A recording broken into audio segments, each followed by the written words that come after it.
వేదిక మీద ఉన్నటువంటి సోదరులు, మండల పార్టీ అధ్యక్షులు, అదేవిధంగా ఈరోజు పోరాటం చేస్తా ఉన్నాం. అదేవిధంగా పెట్లూరు సోదరి వాళ్ళకి అందరూ కూడా పేరు పేరు నమస్కారం తెలియజేస్తూ ఈరోజు ఒక రాక్షసుని గద్దె దించేదాని కోసం పవన్ కళ్యాణ్ కూడా తెలుగుదేశంలో చేరడం వాళ్ళ స్వార్థం కోసం కాదు, ఈ రాష్ట్రాన్ని ఏ విధంగా కాపాడాలి, ఈ రాక్షస పాలన నుంచి కాపాడేదాని కోసమే ఈ రెండు కూడా కలిసి ఒక కుటుంబ సభ్యులాగా ప్రయాణం చేస్తూ రెండు కూడా చేస్తూ ఉన్నాయి. మీరే చూస్తూ ఉన్నారు. ఈ 5 సంవత్సరాల్లో మీ గ్రామంలో ఏమైనా చేశారా? జగన్మోహన్ రెడ్డి పరిపాలన, ఎమ్మెల్యే ఉద్యోగులు ఉన్నాడు, ఆయన నేను చెప్పిన పనులు కావడం లేదని చెప్పిన పార్టీ మారాడు. మరి దగ్గరే కదా 3 సంవత్సరాల పైన ఉన్నాడు. 4.5 సంవత్సరాలు 4.5 సంవత్సరం ఉన్నాడు. 4.5 సంవత్సరంలో ఒక శాసనసభ్యునిగా ఏమి చేయలేకపోయాడు. ఎందుకంటే అడిగినా లెటర్లు పెట్టినా సమాధానం లేదు. అంటే జగన్మోహన్ రెడ్డి ఏమనుకుంటాడు కానీ ఎంతసేపటికి ఆయన దోచుకోవడమే చూశాడు.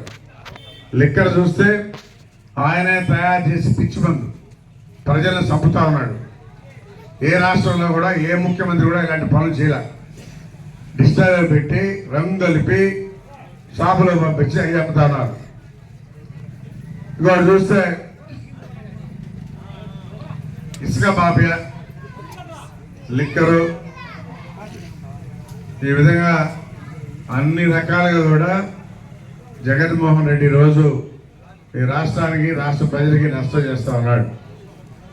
లిక్కర్లో ఒక విధంగా దోచుకుంటూ ప్రజలు ప్రాణాలు తీస్తున్నాడు. అభివృద్ధి లేదు. గతంలో మీ పిల్లలు హాస్టల్లో ఉంటే మంచి పౌష్టిక ఆహారం పెట్టాలా, బాగా చదువుకోవాలి పిల్లలు అని చెప్పనేసి చంద్రబాబు నాయుడు ఆలోచించాడు. మాకు కూడా చెప్పేవాడు. ఎమ్మెల్యే ఉన్నప్పుడు మంచి పౌష్టికాహారం హాస్టల్లో పెట్టేవాడు. మీ పిల్లలు రెండు అడగండి, మీ పేరు పెడుతున్నావు అడగండి. ఆ రోజు బ్రహ్మాండంగా ఉండేది, ఈరోజు లేదు.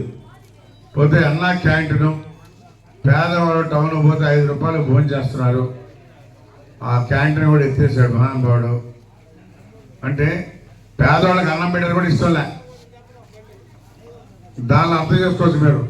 జగన్మోహన్ రెడ్డి ముఖ్యమంత్రిగా ఏం చేస్తాడు, మంచి చేస్తాడా చెడు చేస్తాడా అనేది కూడా దాన్ని ఆలోచించవచ్చు. పేదవాళ్ళు ఎవరు కూడా టౌన్ పోతే 5 రూపాయలకి అన్నం పెడితే అన్నదాత సుఖీ బావ అనేవాడు. ఈరోజు ఆ పరిస్థితి లేదు. తెలుగుదేశం ప్రభుత్వం ఉండింది, ఈ వైఎస్ఆర్ పార్టీ వచ్చిన తర్వాత తీసేశారు. తర్వాత నేనేదో పేదవాళ్ళని దృష్టిలో పెట్టుకొని నా సొంత డబ్బు ఖర్చులతో పెడతా ఉన్నాను. వెంకటగిరిలో కానీ రాపూర్లో కానీ రోజు 500 మందికి తగ్గకుండా భోజనం పెడతా ఉన్నాం. అది అందరూ చేయలేరు కదా, చాలా దగ్గరలో లేదు. మన జిల్లాలోనే ఒకటే, ఉమ్మడి నెల్లూరు జిల్లాలో ఒకే క్యాంటీన్ ఉండేది, ఇంకెవరు పెట్టలా. కాబట్టి ఎప్పుడు కూడా చంద్రబాబు నాయుడు దూరదృష్టితో ఆలోచించేవాడు. ఈ రాష్ట్రం పేదరికం లేకుండా చేయాలి, ఏ విధంగా చేయాలి, పిల్లలకి పేదవాళ్ళ పిల్లల్ని ఏ విధంగా ఆదుకోవాలి, మీ పిల్లలు ఇతర దేశాలకు పోయి చదువుకునేదని కూడా ఆ రోజు పంపించి డబ్బులు ఇచ్చాం.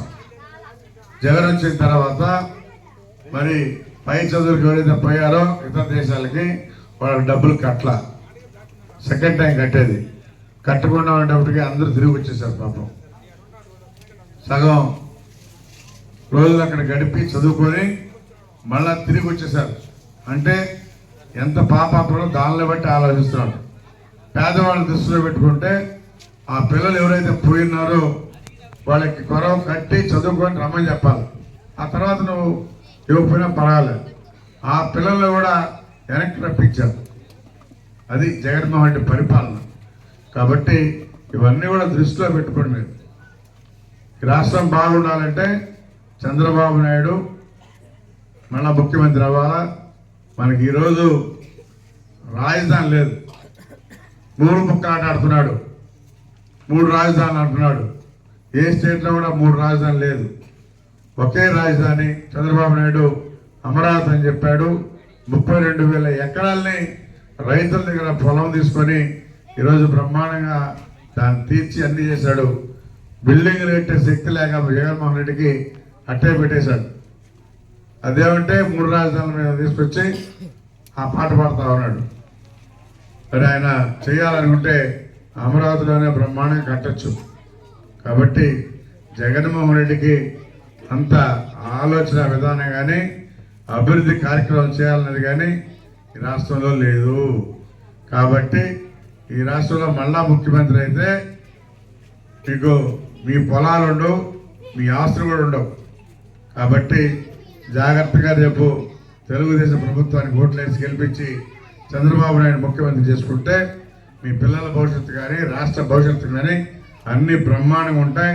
గతంలో మేము ఏమైతే ఇచ్చామో చంద్రన్న బీమాలు కానీ యాక్సిడెంట్ అయితే డబ్బులు కానీ అవన్నీ కూడా వస్తాయి. గతంలో మేము ఇచ్చాం. మేము ఇచ్చినట్టు కూడా మా దగ్గర అన్ని లిస్ట్ ఉంది. ఈ 5 సంవత్సరాల్లో మీకు ఏమి ఇచ్చారో చెప్పండి ఒకసారి. మేము గతంలో రైతులకి 150